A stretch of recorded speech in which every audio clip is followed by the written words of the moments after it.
Mabilis din ang umaksyon ng Metropolitan Manila Development Authority ng declogging at clearing operations sa ilang lugar sa Kamaynilaan na binaha kagabi dahil sa thunderstorms. Si JM Thompson sa detalye live. JM. Rise and shine, Dayan. Inulan nga kagabi yung iba't ibang bahagi ng Metro Manila.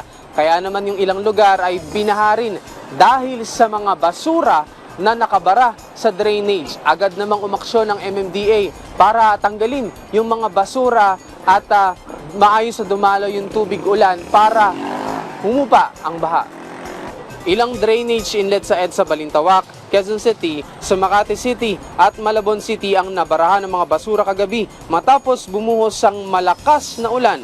Hindi naman nagsayang ng oras ang MMDA Flood Control Team para alisin ang mga nakabarang basura sa mga lugar na binaha. Kaugnay rito, ang basurang itinatapon sa hindi tamang lugar ang isa sa pinakamalaking nakikita ng MMDA kung bakit bumabaha. Tila nakasanayan na ng ilang mamamayan na kahit alam namang mali, tapon dito, tapon doon. Kadalasan, napupunta ito sa iba't ibang bahagi ng estero sa loob ng Metro Manila. Napag-akala nila yung mga maliliit nilang tinatapon or nothing, pero combined, it will really clog our drainages, and not only the drainages, pati yung estero mismo kasi nababawasan yung capacity, yung flow ng water.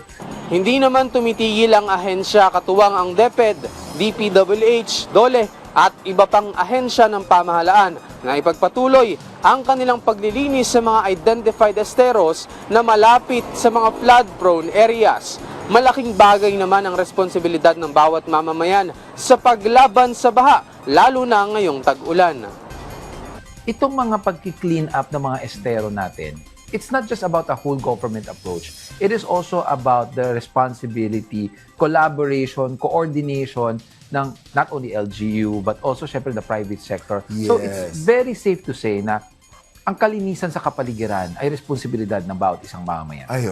Dayan, muli namang nagpaalala ang MMDA na maging responsable sa pagtatapon ng basura dahil yung maliliit na basurang itatapon natin sa tamang basurahan ay malaking bagay na para makaiwas sa pagbaha. At sinisigurado naman ng MMDA na kanila pang tututukan at palalawakin yung mga programa kontra baha. At nang sa gayon, hindi man tuluyang mawala ang pagbaha sa mga lugar ay mabawasan naman ito at mabilis na humupa. Dayan? Maraming salamat, JM Thompson.